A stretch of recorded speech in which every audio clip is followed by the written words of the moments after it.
Yo creo que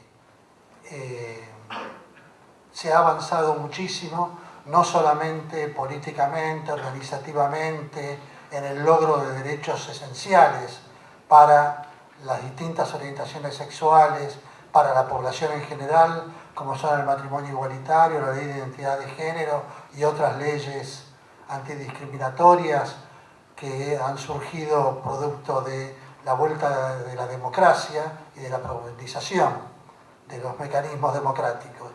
Pero creo de que cuando Néstor Perlonger, o en aquel tiempo el FLH, y yo, que por edad he vivido esos años, y los he vivido desde la militancia política, no desde la militancia sectorial del FLH, pero también muy ligado a las reivindicaciones y a la lucha por los derechos homosexuales, él planteaba que lo que había que liberar era la sexualidad del hombre. O sea, él luchaba por una sexualidad que le correspondía o era parte no solamente de homosexuales, lesbianas, travestis y transexuales, sino del conjunto de la población. Lo que sucedió también es que empezó un proceso político que ha reivindicado en general y ha reparado situaciones históricas. Entonces se ha preocupado no solamente por las cuestiones de las grandes mayorías del país, sino que ha tenido política también para la homosexualidad, para las travestis, para los jubilados, para los pobres en general. La mujer cumplió un rol importantísimo en la lucha general y en la lucha por los derechos homosexuales y lésbicos. Pero bueno, lo que decía recién Mariana, estamos atravesados también por la ideología del machismo, y ese machismo tiene manifestaciones aún en nosotros, que somos homosexuales y víctimas de ese machismo. Es importantísimo el rol de los medios de comunicación en general, ustedes lo saben, sobre todo para la cuestión de los discursos sobre la diversidad. Esto que pensábamos sobre cómo el primer término que aparece la primera vez que aparece la palabra homosexual aparece para encarcelar homosexuales, digamos, hacía que todos los homosexuales que han nacido en ese momento y en adelante han sufrido ese estigma de parte de los discursos oficiales, sobre todo digo, en un país como el nuestro, en donde la voz está concentrada, por lo menos hasta el 7 de diciembre, en tan pocas manos. Tenemos que pensar, cuando hablamos de identidad, siempre estamos hablando de poder. Hay alguien que tuvo el poder de nombrar a los homosexuales y decir, vos sos un enfermo.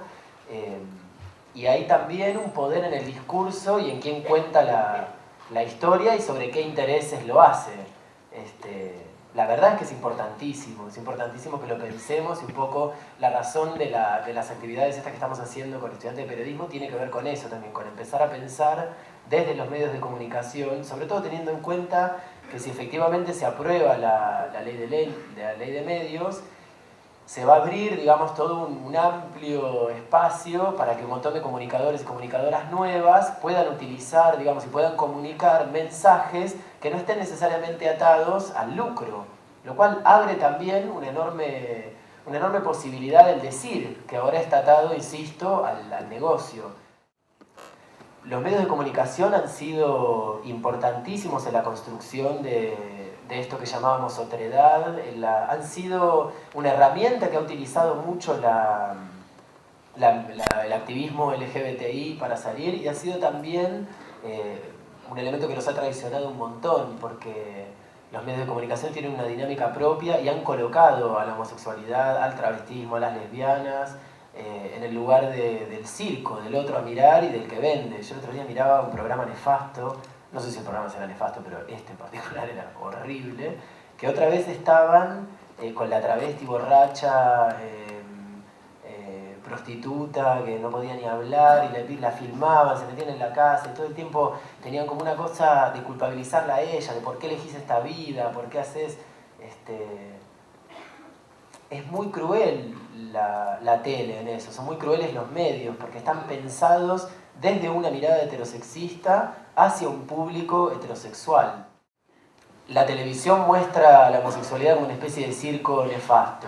En la escuela no se puede ni hablar de esto, no hay lugar. Cuando se habla de sexualidad se habla de reproducción, por ejemplo. ¿Qué quería saber yo de reproducción en tercera? Digo, todo bien, es algo que hay que saber, pero de repente no aparecía ni el placer, ni el deseo, ni nada más que las relaciones heterosexuales. Pareciera que para lo único que estaba hecho la sexualidad humana era para procrear. Entonces, entre todos estos discursos, de la escuela, de la iglesia, de lo que fue la psicología en un momento, la psiquiatría y los medios de comunicación, se conforma esto. Por supuesto, es importantísimo que cuando ustedes piensen sobre este tipo de cuestiones puedan tener una mirada que incluya también la mirada que no es heterosexual, digamos, correrse de ese punto de vista heterosexista más que heterosexual. Hay claras diferencias entre lo que ocurre en centros urbanos como Buenos Aires y otros, Córdoba, Rosario, con respecto a lo que sucede en ciudades más chicas y en provincias alejadas de estos centros urbanos. Claramente la discriminación, la estigmatización, la exclusión, el rechazo que sufren los homosexuales y lesbianas, ni hablar de las travestis, en determinadas zonas del interior es terrible. En nada se diferencia de lo que ocurría acá en Buenos Aires hace 40, 50 años atrás.